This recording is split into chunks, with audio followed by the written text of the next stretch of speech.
Inclusive platform that promotes civil discourse through honest dialogue and encourages personal growth among our listeners so they can become the active agents of change. Our vision is to establish ourselves as the premier radio network with relevant programming across the beloved community, connecting people through shared experiences and collective power for lasting impact beyond these challenging times.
Live from historic Leimert Park in Los Angeles, California, I'm Tavis Smiley, and I'm so glad to see you and me back in stride again. Before we get started with today's show, let me invite you to follow me on Facebook and Instagram at The Real Tavis Smiley, and get updates on X, that's formerly Twitter, at Tavis Smiley. By the way, should you miss any part of today's program or want to catch up on previous shows, you can always visit TheTavisSmileyShow.com. That's TheTavisSmileyShow.com, or wherever you get your podcast, and listen to the Tavis Smiley podcast at your leisure. Another great show on tap for you today. In our second hour, at the current rate of progress, get this now, at the current rate of progress, it will take 780 years for black wealth to equal non-black wealth. 780 years for black wealth to equal non-black wealth. A conversation then in hour two about black economic inequality 60 years after the March on Washington for Jobs and Freedom with Diedrich Asante Muhammad, Chief of Race, Wealth, and Community for the National Reinvestment Coalition. On the B side of hour two,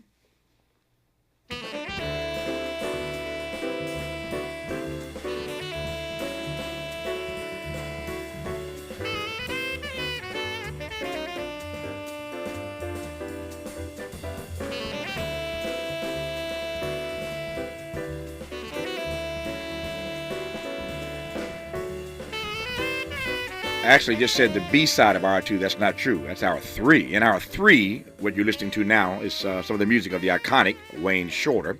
So we'll talk to Diedrich Asante Muhammad in hour two about that black economic inequality. And in hour three today, this Friday, would have been the 90th birthday of iconic jazz master Wayne Shorter. A conversation in hour three then with the director of a new documentary called Wayne Shorter, Zero Gravity. Their director's name is Dorsey Alavi, and she'll join us in hour three to talk about this new Wayne Shorter documentary. In this first hour, two more conversations. On the B side of this hour, we'll talk political trending topics with the Democratic pollster and MSNBC analyst Ferdinand Amandi. We will, of course, get his read on the GOP debate last night. And speaking of last night, African-American GOP presidential candidate Larry Elder was denied a place on the stage last evening in Milwaukee. He has some major issues with the RNC, the Republican National Committee. He'll tell us why in just a moment. But first, take a listen to this clip from Larry's recent tete-a-tete with Charlemagne during Larry's recent appearance on The Breakfast Club. Have you ever heard of the term nigga wake-up call? No. It is an incident where a person of color forgets that they are of color and are reminded rather brutally by an unexpected act of racism. Have you ever had any of those? Oh, brother. I'm just asking. You think you've ever Well, had I'm acutely aware, Charlemagne, that I'm a black person, just as you are a black person. And when Joe Biden insulted you by saying, you ain't really black, we don't know whether or not you want to vote for me or vote for Donald Trump, it seems to me that should have been a wake-up call on your part. How dare this guy come in here and insult you, a black man, and tell you you got to think a certain kind of way? I'm amazed that you weren't mad about that. I'm not gonna say it upset me, just like I'm not letting you upset me. You know what I mean? I don't tend to get upset over things like Well, that. But what I did say, well, to him you was just not it's talk about a nigger wake-up call, and it seemed to me that should have been a wake-up call on your part to have a white guy come in here who also said, by the way, about Mitt Romney, because he didn't want to put more regulations on Wall Street, going to put y'all back in chains. And Joe Biden has lied for decades about his civil rights record, claiming that he desegregated movie theaters and restaurants in Wilmington, Delaware, when he didn't do any of that.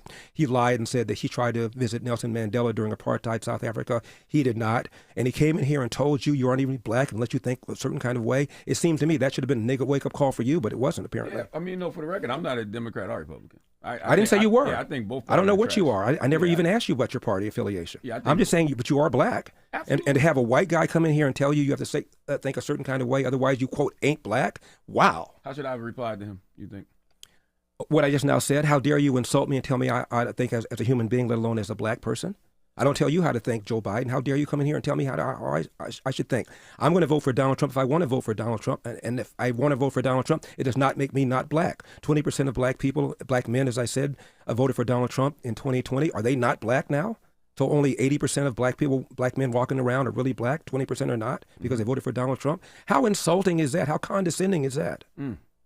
I mean, you're probably right, but I didn't take it in that way. I did. As I said to him in that moment, it's just about me wanting something for my people, and I want to know what is he going to do for my people, and not only for my people now, how are you going to atone for the things you've done to my people? Right. That's it. Right. And this is a guy, Joe Biden, who, when he first got into the Senate, hung out with segregationists, talked about how well he got along with them, talked about how he didn't want integration because of a jungle.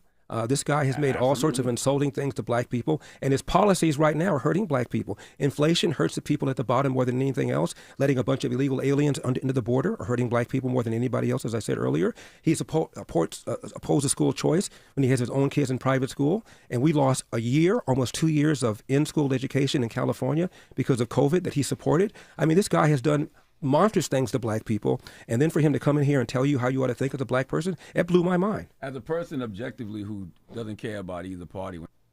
Larry Elder and I have known each other for about 30 years now, and we don't agree on everything, don't agree on a whole lot, and yet, with all due respect to Charlemagne, Larry ate his lunch.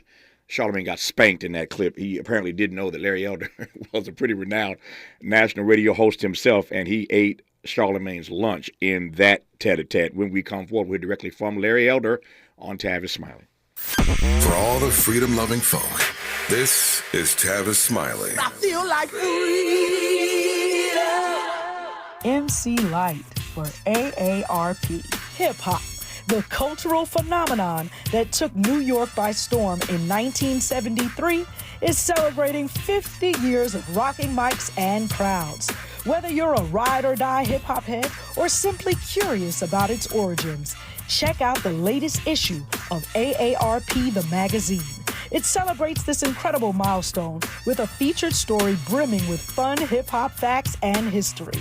Head over to aarp.org/black community to learn more. Community is more than where you live. It's the people in it who go above and beyond to help it thrive. During the 50th anniversary of hip-hop and the 75th anniversary of Black Radio, AARP recognizes the members, volunteers, people, and partners giving back to our communities. We believe when our efforts drive change for the greater good, we all thrive together. To learn more about how AARP supports efforts to keep our communities thriving, visit aarp.org/black community.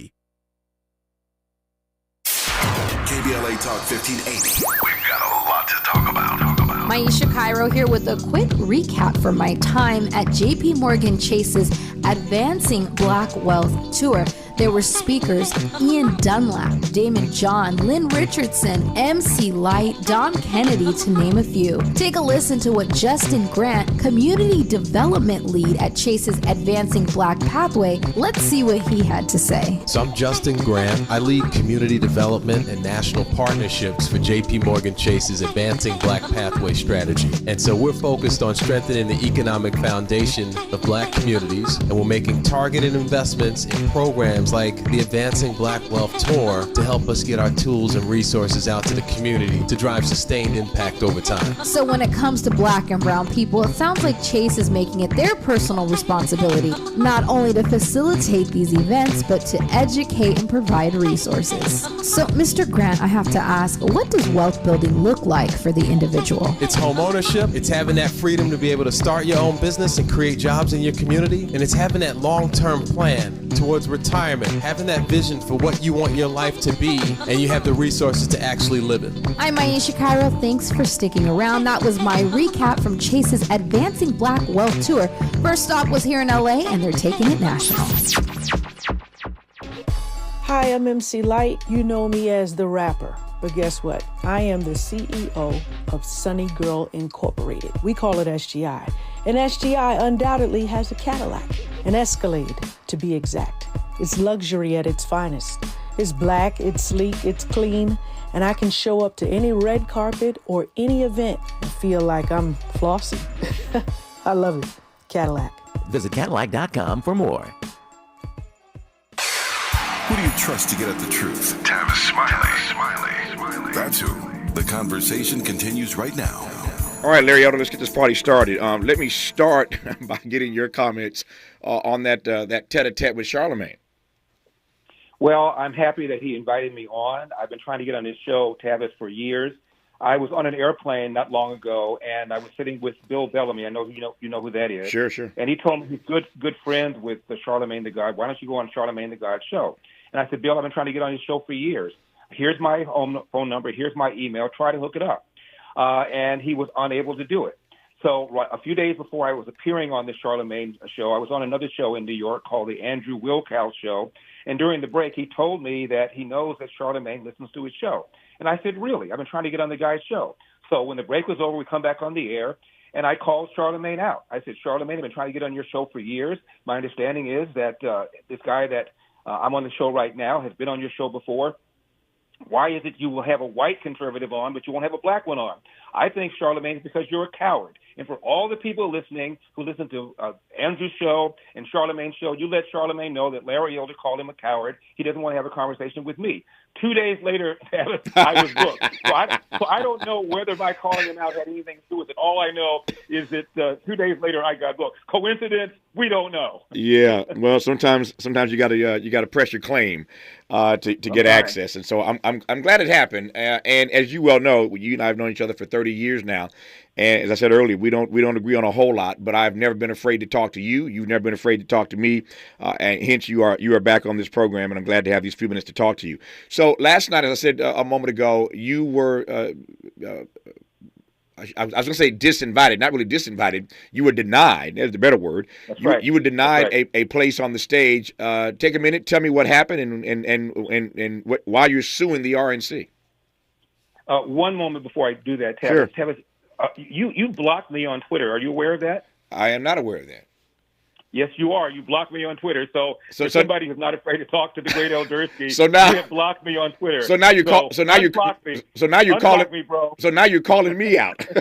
That's right. Unblock me, bro. Okay. But to answer your question, we met all the criteria for the debate. Okay. 40,000 individual donors. 200 had to come from 20 different states.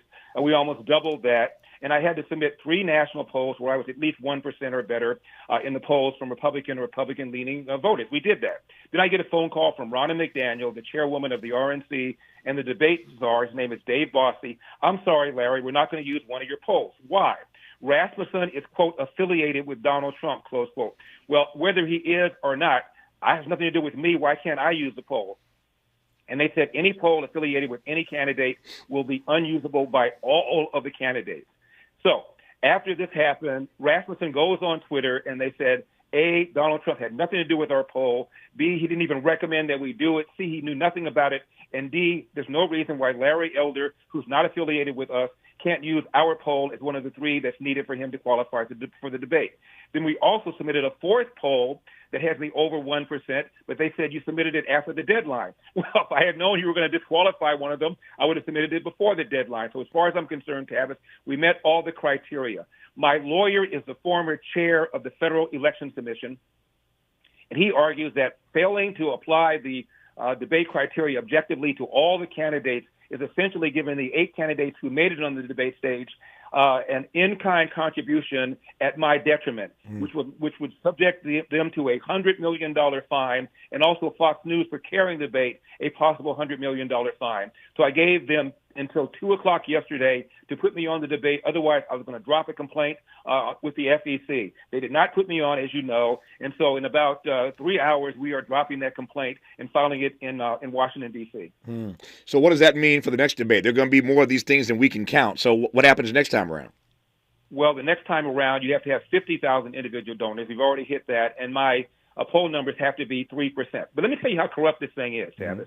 Last night, one of those on the debate stage gave a $20 gift certificate for a $1 donation. It seems corrupt to me, if not illegal. Another one offered, air quotes, a free country western concert for a $1 donation. And another one gave a commission for people to go out and get prospective donors, to whom they also gave another commission. If the idea behind the debate criteria is to make sure you're not some fly-by-night guy who drives an Uber who feels he ought to be up there on that debate stage, and that you've got a legitimate shot as a credible candidate, it seems to me these kinds of corrupt practices undermines the entire legitimacy of the whole thing. So I am very angry about this. I had some things to say. I was not able to say them, but we're going to keep going forward, and I got to hit that 3% in order to make that debate stage at the Ronald Reagan Library in California, where you and I live. So it's on my home turf. So I'm going to be there. Yeah. So that said, what did you, as an outsider, at least last night, what did you make of the debate? Well, I thought that Donald Trump was prudent to not go there. It was a demolition derby.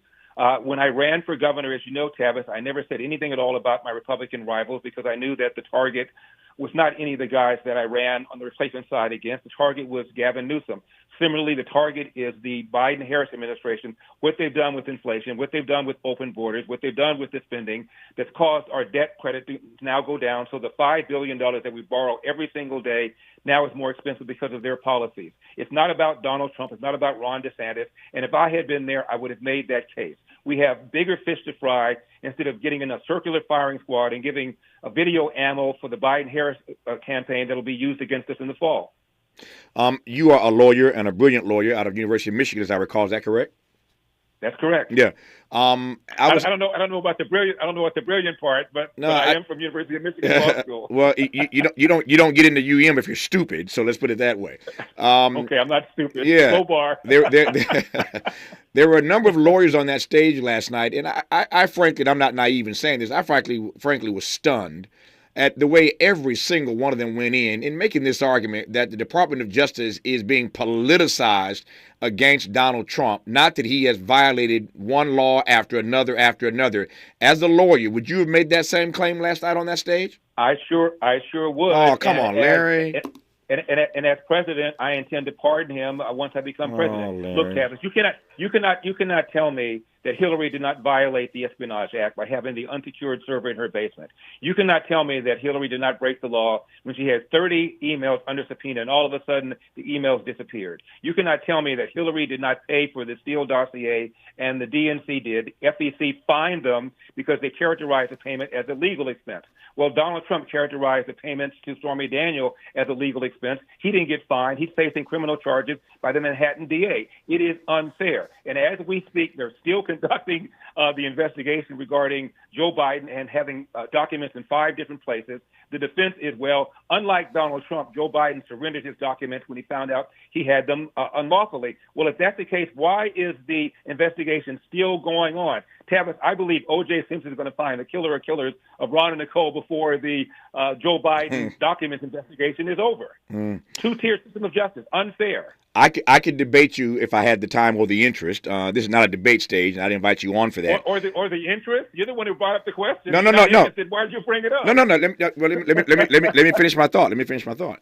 I could debate you on the distinct differences between the Hillary allegations and what Donald Trump did, particularly when it comes to nuclear secrets and his unwillingness to cooperate with the Department of Justice. I could debate you on that if I had the interest or the time to do that. But the simplest argument I could make, which I will right now, is this.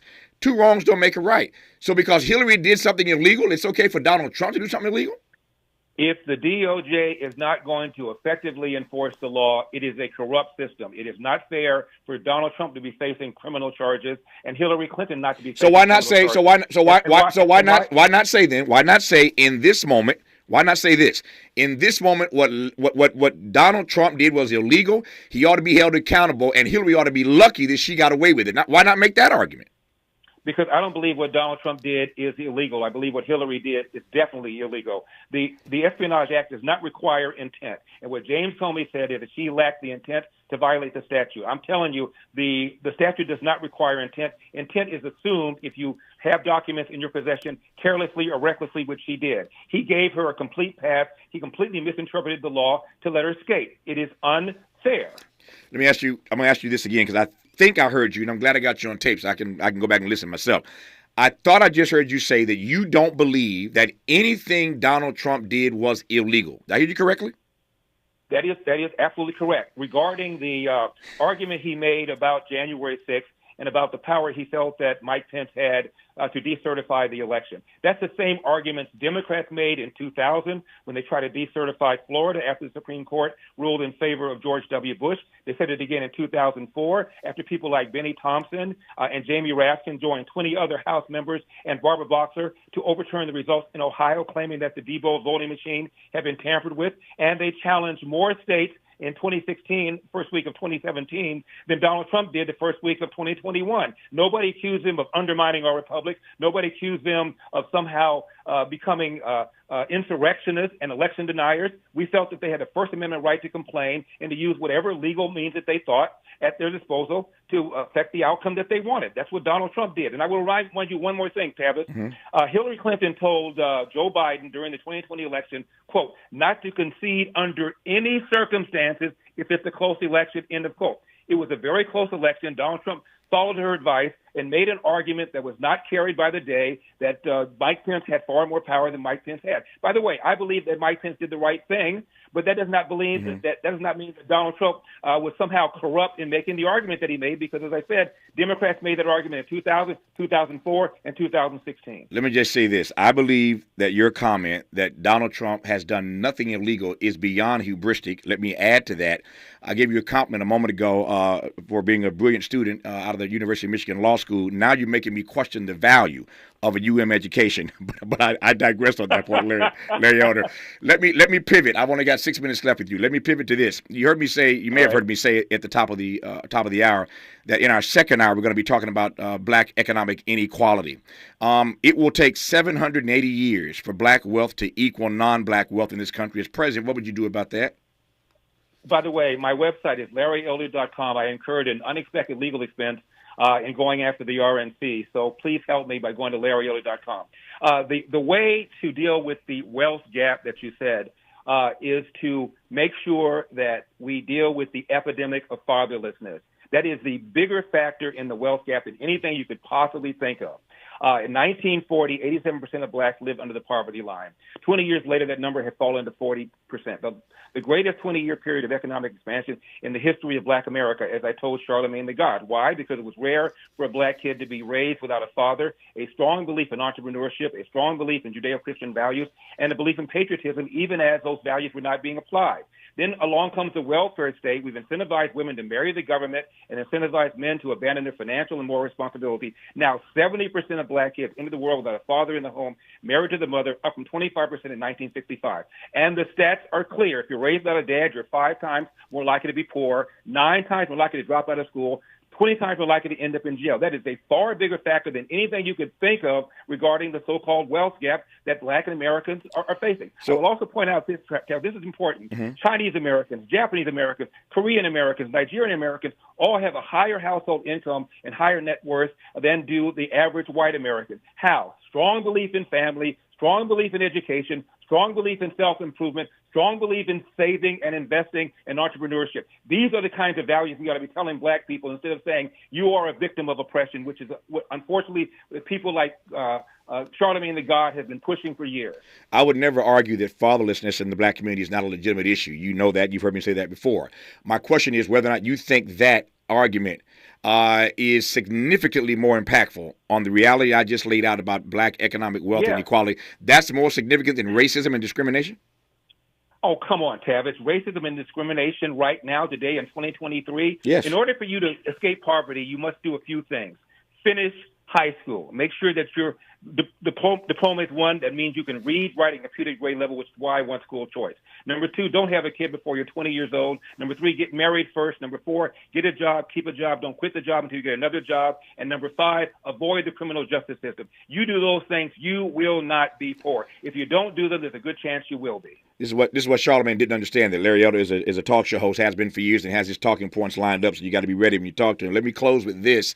What do you make of the fact, what should we make of the fact that there are, 1, 2, 3 black men running for the GOP presidential nomination? How do you read that? Well, I read that is that the Republican Party is a party of principles and values and not about bean counters and diversity, equity, inclusion. It's all about whether or not you believe in the principles of the Republican Party. The Democrat Party is a party of race-basing and identity politics. We are not. We're a party that believes in low taxes, low regulations, strong national security, and school choice, and a party that's pro-life. I would also point out a third of all abortions in America are performed on black females. It's interesting the Republican Party is considered to be the party of racism. If I'm a white racist, I'd be happy about all these abortions of black babies. So that's what our party stands for. We welcome anybody, whether you're any American or Hispanic or a black person. We welcome anybody who believes in those principles. I got 90 seconds left. You do not believe, I'm asking you these, I'm asking as I always do, these point blank and direct questions to get you on the record. You do not believe then that under Donald Trump, and for that matter prior to, but certainly in the Trump era, you don't believe the GOP has been weaponized against black people? Under Donald Trump, the economy was better for black people than ever. Donald Trump expanded so-called opportunity zones in the inner city, knocking down regulations to spur economic activity. Donald Trump secured the borders. The people that are most threatened by illegal aliens are black people who have little education in the inner city because they compete against them for jobs. Donald Trump pardoned Jack Johnson, the first black heavyweight champion. Even Barack Obama didn't do that. Donald Trump did the First Step Act that allowed some 5,000 mostly black men to have their very lengthy prison sentence reduced about 70 months. If this guy is a racist, he needs to go back to racism school. The percentage of black vote increased from 8% in 2016 to 12% in 2020, a 50% increase, and 20% of black men voted for him in 2020. Not too shabby for some party that's allegedly racist. I'm out of time. As I say all the time, I ask the questions, they give the answers. This audience is smart enough to figure it out for themselves. And if Larry weren't running for president, I wouldn't be giving him this platform. Even when his answers for me are somewhat laughable, he deserves a chance to be heard. And so, Larry, you had your chance. I thank you for the time, sir. Yeah, remember the time I gave you the stats about Ronald Reagan? You said I was wrong, and you have them on my desk by that Monday. That was 15 years ago. I'm waiting. Bye, Larry. I'm done with you. More of Tavis Smiley when we come forward. From Lamert Park with love, this is Tavis Smiley. I'm Kareem Abdul-Jabbar. I learned about atrial fibrillation the hard way. My symptoms would come and go: shortness of breath, fatigue. I kept going. Then I got so lightheaded, I couldn't. My doctor said I have AFib, so I'm about 5 times more likely to have a stroke. Other symptoms: irregular heartbeat, heart racing, chest pain can come and go, but the risk of stroke stays. If you have symptoms, tell a doctor. Visit notimetowait.com. Sponsored by Bristol-Myers Squibb and Pfizer. Parents, we know we can't protect our kids from everything. Eventually, they're going to bump their heads or scrape their knees. But we can protect them from 6 types of cancer. HPV, or human papillomavirus, is a common preventable virus that can cause cancer later in life. The HPV vaccine prevents human papillomavirus and all the cancers it can cause. The American Cancer Society recommends getting your sons and daughters the HPV vaccine starting at age 9 to protect them later in life.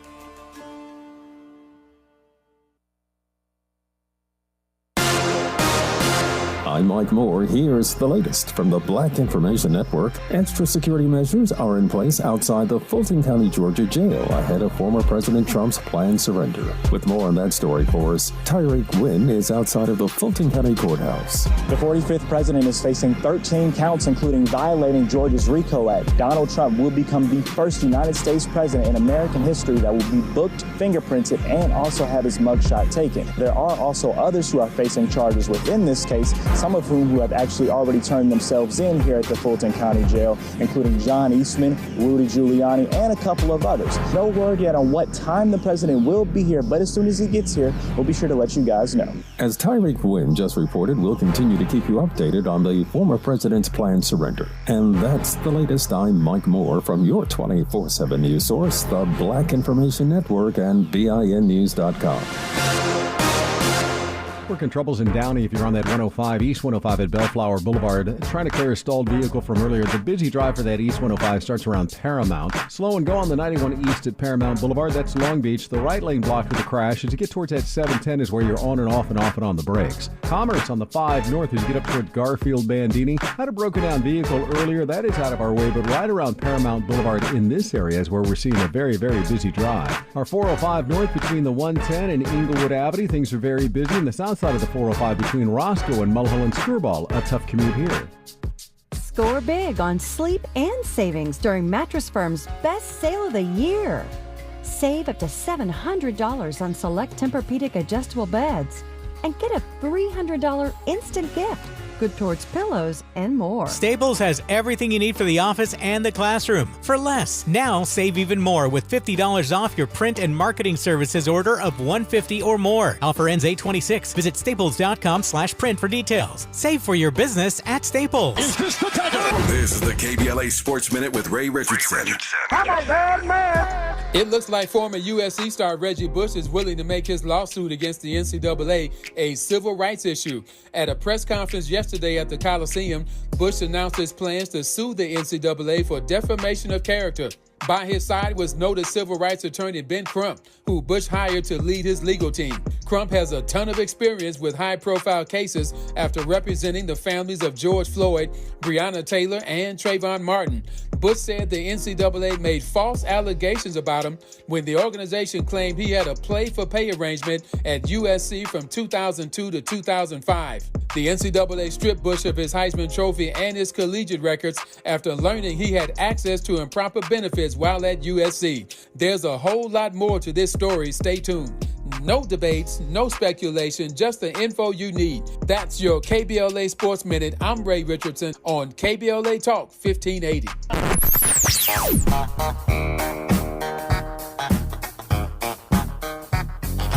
This is KBLA Talk 1580. Talk radio. That's music to your ears.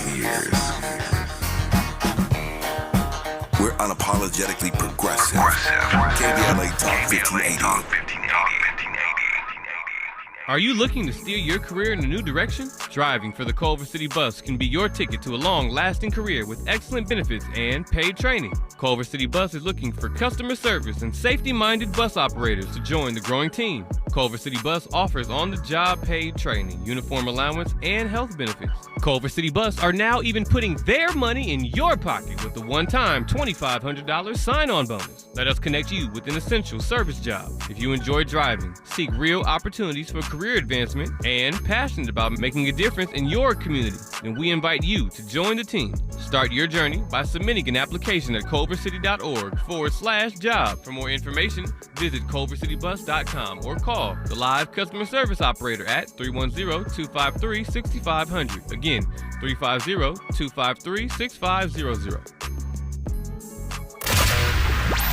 Smart talk for curious people just like you.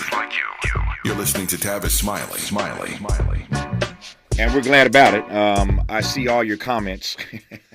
I see all your comments about the Larry Elder conversation. As I say, I am never afraid to re-examine the assumptions I hold. I am never afraid to have my inventory of ideas expanded. And as somebody once said famously many, many years ago, that a broken clock can be right twice a day, or is in fact right twice a day. So I'm not afraid to talk to people like Larry Elder, but it is humorous. It's almost like a circus act. And I can't take more than 30 minutes of that. I couldn't give him the whole hour because my heart can't take it. But it was a fascinating conversation. And so my way is to ask the questions, let them give the answers, and you're smart enough to figure out who makes sense and who's stuck on stupid. I digress, and I'll leave that alone. So that's Larry Elder. Now a conversation about political trending topics, including last night with the Democratic pollster and MSNBC analyst Fernand Amandi.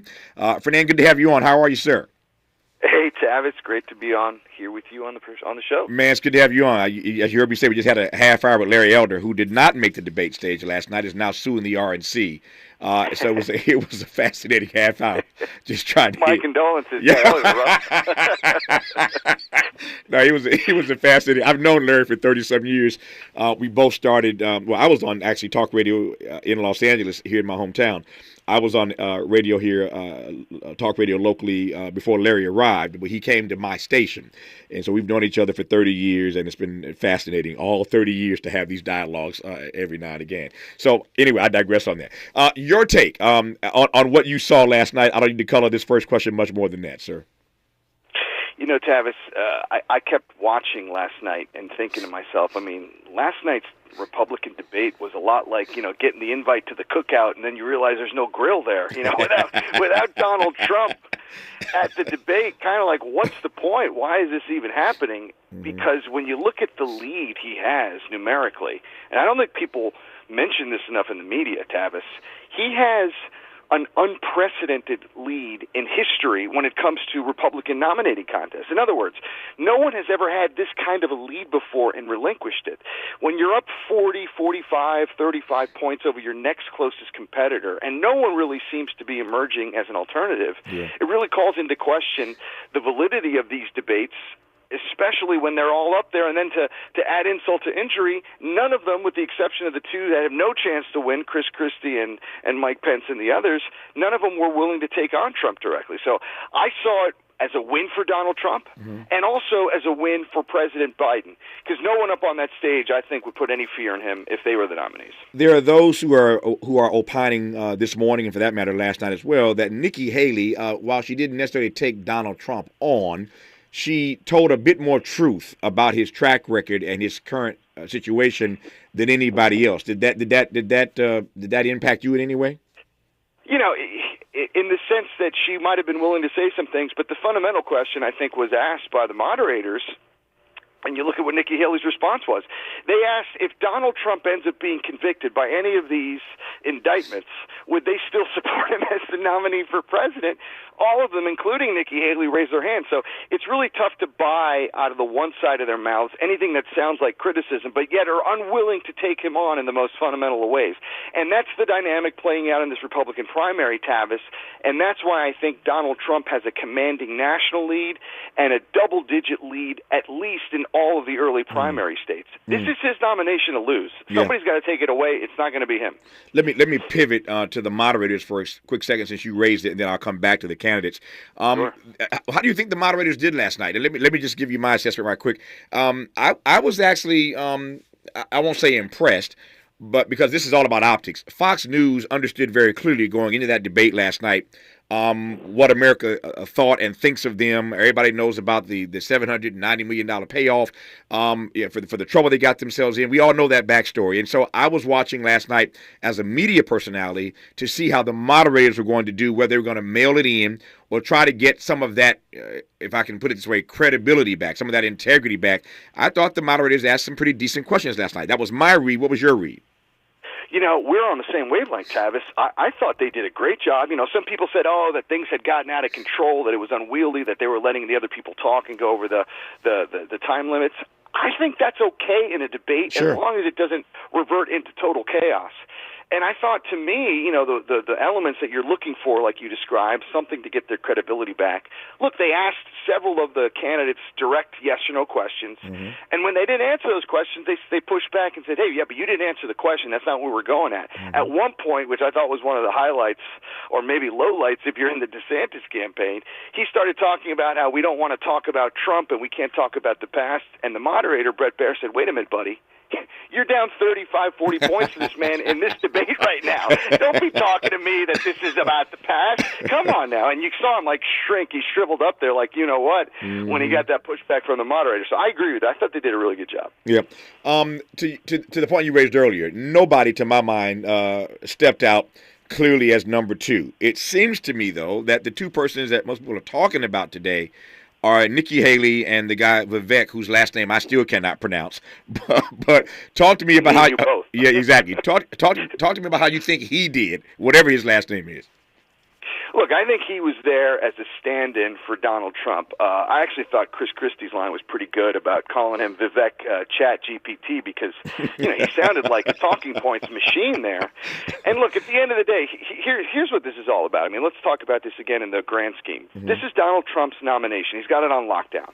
Now, there's going to be another debate, Tavis, actually in your neck of the woods on September 27th. It's the next Republican debate. Yep.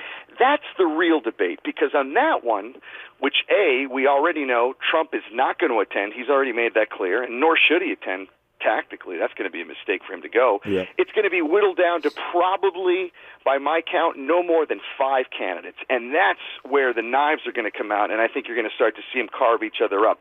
Again, not to be the person that is going to replace Trump, but rather who can potentially be the last man or the last woman standing if these indictments and these legal issues get to the point where Trump himself has to step down from the race, and somebody's going to have to then go for that nomination. Yep. But no other scenario is one where they're going to take it away from Trump themselves. I thought I heard you say this earlier in the conversation, and if I did, then you're pretty much simpatico with everybody else I've talked to or read or over the last 24 hours or less, and that is that it was wise of him, in retrospect, to not show up. Now, I hear the argument, and I get it strategically, politically, I get it, but it's just a weird thing to say, that it was a wise decision for the front runner who wants to be president to not show up on a debate stage. Yeah, I mean, look, first and foremost, you're right that normally it would be the wrong thing to do, to skip out. But again, we're talking about Trump, so by definition, we're talking about abnormal things, sure, right? Sure. This is a guy who is the former president. We've never really seen a former president who has been defeated before run again. Certainly not in this century. I don't think it's happened in something like 60 years. So, or no more, longer, 100 years. So Trump is unique in this regard. He's got total name identification, right? And more importantly, Tavis, and I think this is really putting your finger on why last night was kind of almost unnecessary. The Republican Party today, I'm not talking about 10 years from now, I'm not talking necessarily about 10 years ago, but today it is a personality cult, and it's a personality cult around the person of Donald Trump. So why is he going to go there when there is no need for him? It's a giant playing with 7 midgets. You wouldn't even, there's no need for him to do that. And the only thing that he could do is not only potentially expose himself legally by saying something stupid in the debate, but there's always a chance, another one of the contenders could do some damage, create one of those viral moments. So why risk that when nothing that would have happened last night was going to change the dynamic? And by his very absence, he feels like the 800-pound gorilla there, even when he's not there. I mean, his specter was casting an umbrella over the whole proceedings from start to finish. Yep. Let me ask you right quick here. We'll continue when we come forward here. But Donald Trump was not there last night. Where he was seen, of course, in a pre-taped conversation with Tucker Carlson on X, formerly Twitter. And these numbers are fascinating because the way Twitter does their numbers, as I understand it, and I've been reading about this, the way they do their numbers is if you watch it just for a few seconds, they still count you. And there are ways to be double counted. If you go to it and come back to it again, you're still the same person, but they double count you. But the numbers we're looking at right now suggest that 150 million Americans saw some part of that Trump interview with Tucker Carlson. So hold that answer for a second. When we come forward, I want to get your take on how to read those numbers, 150 million people. We won't get the Fox News numbers until later today, but 150 million people, we were told, saw some piece, if not the entire part, of the Tucker Carlson conversation with Donald Trump. And then, of course, today, Donald Trump turns himself in Atlanta. We'll talk about the politics of that and how he's going to use that, just like he used his absence last night to advance his campaign. More with Fernand Armandi when we come forward on Tavis Smiley. Unapologetically progressive. Unapologetically black. You're tapped into Tavis Smiley.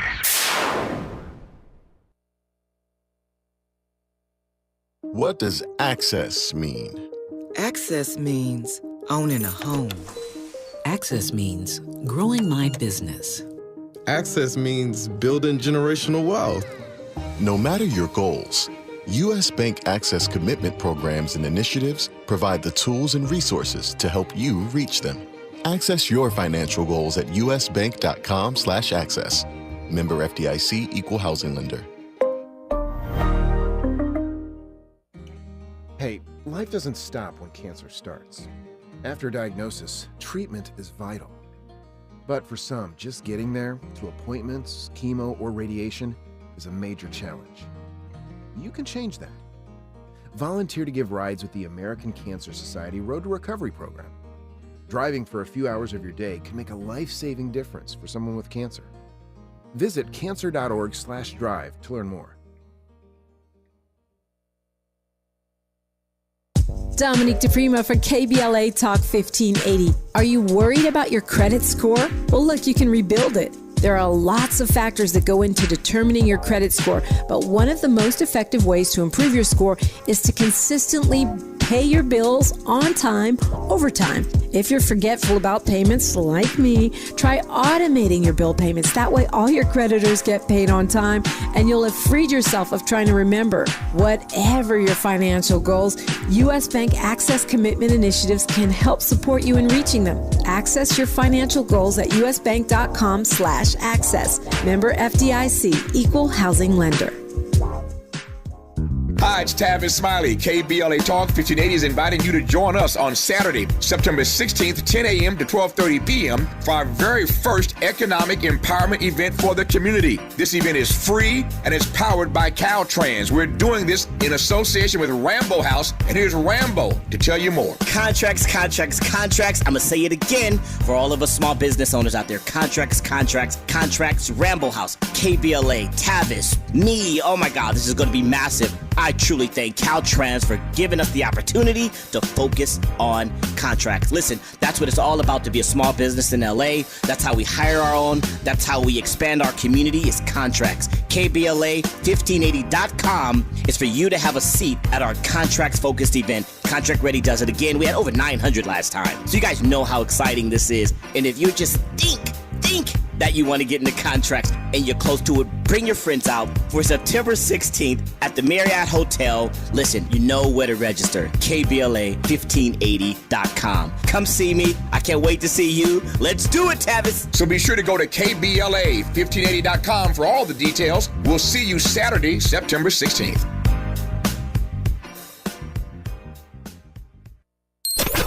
Let's get back to more of Tavis Smiley right now. All right, Fernando Amandi, good to have you on. Thank you for these downloads and these insights. So I asked a moment ago, posed a moment ago, this question I want to get your take on, and that is these Trump numbers. Again, what I'm looking at right now says about 150 million fellow citizens saw some part or all of the Trump conversation with Tucker Carlson. If those numbers are legitimate, if those numbers are real, there's another reason Trump was smart to not be on that stage last night.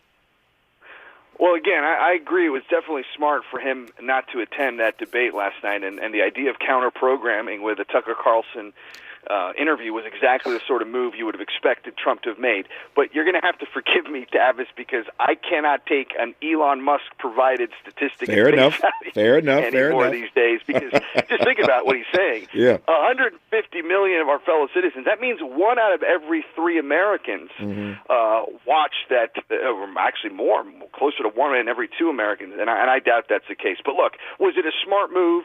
Yes, and it played right into Trump's hands, and especially when you factor in, he could also, Trump could have chosen when to do the turning himself in for the Georgia indictment. It's no accident that he's doing it the day after the debate in prime time, because he wants to wipe that debate from the public consciousness. So I think that's another smart move by the Trump campaign. Yep.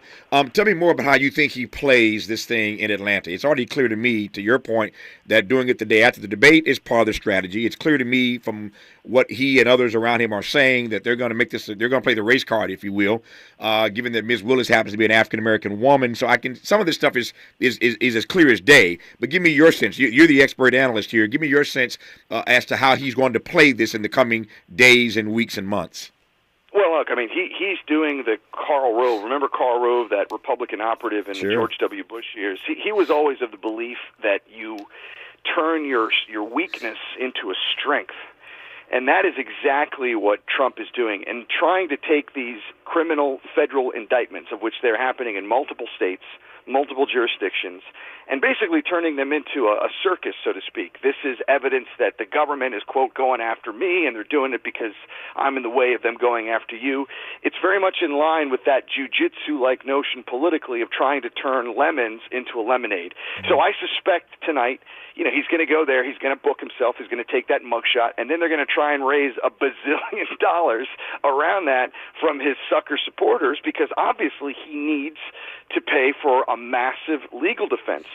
In a lot of respects, Tavis, Trump's entire campaign for the presidency in 2024 is a campaign to stay a free man. Yeah. Because if he wins the election, then all sorts of crazy things can happen. But clearly, if he doesn't, or if he falls short in the nomination contest, he's looking at hard time in the you-know-what. Yeah.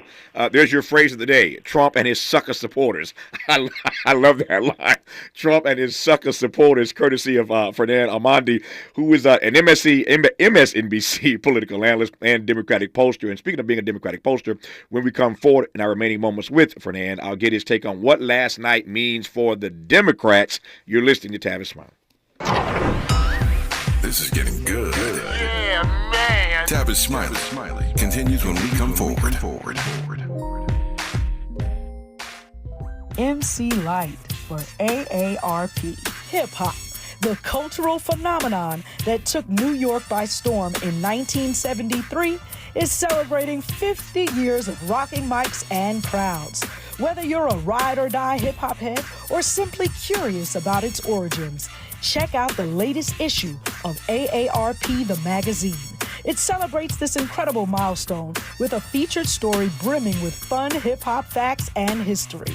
Head over to aarp.org/black community to learn more. Community is more than where you live. It's the people in it who go above and beyond to help it thrive. During the 50th anniversary of hip-hop and the 75th anniversary of Black radio, AARP recognizes the members, volunteers, people, and partners giving back to our communities. We believe when our efforts drive change for the greater good, we all thrive together. To learn more about how AARP supports efforts to keep our communities thriving, visit aarp.org/black community. Be ready for extreme heat in your area. On days when extreme heat is expected, take action to keep your home as cool as possible. Set your air conditioner to 78 degrees. If AC isn't available, close blinds and curtains on all windows and run fans counterclockwise. Or find your nearest cooling center. Transportation help may be available. Learn more at heatreadyca.com. Brought to you by the state of California. Are you looking for a tax preparation firm that understands the unique financial challenges of African American business owners? Then look no more. Wealth Management Financial Advisors can prepare and file your individual and business taxes. They're committed to providing their clients with the best possible service. See how they make the greatest impact on your taxes. Find them at wealthmanagementlb.com or call them at 562-427-8877. That's 562-427-8877. Hello, I'm Will Jimeno. I'm a retired Port Authority police detective and a 9/11 survivor. For 13 hours, I was buried under the rubble of the World Trade Center. I was rescued thanks to brave people who were willing to put their own lives on the line to save mine. For 9/11 this year, a National Day of Service, I'll be paying it forward by taking time to help others. Please join me by doing your own good deed that day. Visit 911day.org. Support comes from Getty, presenting The Gospel at Colonus, a theatrical event under the stars that reimagines the story of Oedipus. Blending Greek myth with Black spiritual practice, the show follows the blinded Oedipus as he seeks redemption after a lifetime of tragedy. Co-produced by Court Theater, conceived and adapted by Lee Brewer, with music composed by Bob Telson. Thursdays through Saturdays this September at the Getty Villa Museum. Tickets available now at getty.edu. He's rooting for everybody black. Everybody black. More of Tavis Smiley coming your way right now. Fernand Amandi is the managing partner of Ben Dixon and Amandi, the nation's leading multilingual and multi-ethnic public opinion research and strategic communications consulting firm. He is also an MSNBC political analyst and, as I just said, Democratic pollster. I've got 3 minutes left in this conversation, Fernand, which I've enjoyed immensely. Thanks for your insights. Let me close by asking what last night means for the Democrats? Well, look, I think what it means for the Democrats is they understand now any hopes that the Republican Party was going to try and moderate their message and kind of go back to the old Republican Party. I think that was dashed within the first hour of the debate last night. So I think what it means for the Democrats is, while it's certainly not a gimme or a layup election, they should run scared, run like they're behind. But if they're faced against Donald Trump, which I think is going to be the nominee, what they need to do is prosecute the case against Trump and, Tavis, at the same time, talk about what they have accomplished in their 4 years in power. And when you look at that record, particularly President Biden, and this election in November 2024 is going to be a referendum on President Biden, this has been the most successful economic presidency in 60 years, especially when you consider the disaster that was handed to the president when he took office in January of 2021 in the midst of the COVID pandemic. The disastrous handling, the economy was in free fall.